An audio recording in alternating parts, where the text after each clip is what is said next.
ছাত্র আন্দোলনে ৩২ শিশুসহ নিহত ৬৫০। দৈনিক যুগান্তরের প্রধান শিরোনাম।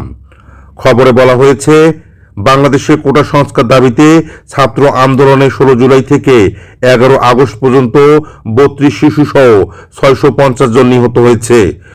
শুক্রবার জেনেভা থেকে প্রকাশিত জাতিসংঘের মানবাধিকার কমিশনের প্রাথমিক প্রতিবেদনে এ তথ্য জানা গেছে।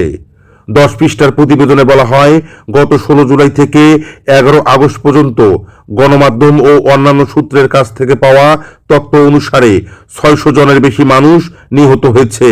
এর মধ্যে ১৬ জুলাই থেকে ৪ আগস্ট পর্যন্ত প্রায় ৪০০ জনের মৃত্যুর খবর পাওয়া গেছে।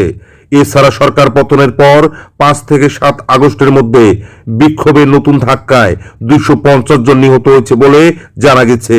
প্রতিবেদনে আরো বলা হয়, নিহতদের মধ্যে আছেন বিক্ষোভকারী, পথচারী